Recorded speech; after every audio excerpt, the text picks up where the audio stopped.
Hello and welcome back to Racing 101, where today we'll be learning how to drive without traction control. Let's get started.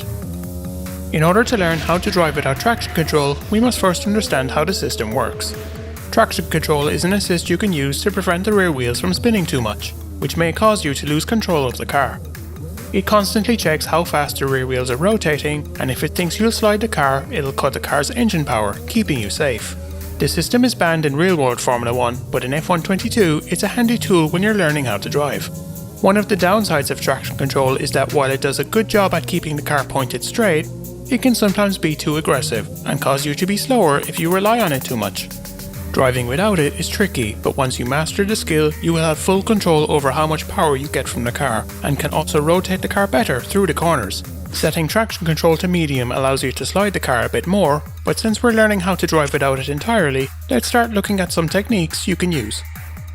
Driving without traction control comes down to how well you can manage the throttle while you drive. Whether you play on a controller or use a racing wheel and pedal set, the throttle is not an on-off switch. Instead, it's a range of inputs, and knowing how much throttle to use at any time is the key to success. As you pass the apex of a corner, you'll want to get back up to full speed as quickly as possible, but doing so too early or too aggressively will cause you to spin the car. What you should do instead then is to start by applying a small amount of throttle and then a little more as the car straightens out. By the time your car is pointing fully straight, you should be safe to put all of the power down, though it may take you a while to get the timing right. If the car starts to slide, you can catch it and prevent a spin. You need to be quick and accurate with your reactions, but it is possible. Once the car starts sliding, gently lift off the throttle and steer in the opposite direction to where the car is pointing. You'll send more grip to the front wheels and ease the load on the rears, letting you straighten the car out. This is called countersteering. In our previous guide, we looked at how to drive with manual gears, and one of the benefits of mastering that skill will come in handy when you're trying to drive without traction control, especially in the rain. Instead of shifting up a gear when your display is fully lit up, you instead shift up very early, long before the display tells you to. This technique lets you put the power down more easily out of slow corners and exit them faster. For example, you might normally exit a particular corner in third gear, but only use half throttle. Shifting up to fourth or fifth may let you put down more power, or even go full throttle out of the turn, getting you back up to speed quickly.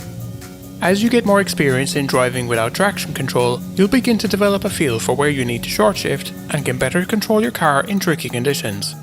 There's a few more things we can look at too, so let's finish off with some quick tips and tricks. Throttle management and short shifting will solve almost all of your problems when learning how to drive without traction control, but there's a few more things we can do to guarantee success. One setting you can play about with is the on-throttle differential while out on track. Having it set high helps push the car forward faster, but it also makes it easier to rotate the car. If you're struggling to keep the car under control, try lowering this as you drive. Going closer to 50% will keep the car under control, but may introduce understeer at high speed, so you may need to adjust it multiple times per lap. Another thing we can try out is the throttle linearity setting. You can find this in the controller and wheel settings. Open the calibration section and set throttle linearity to 50.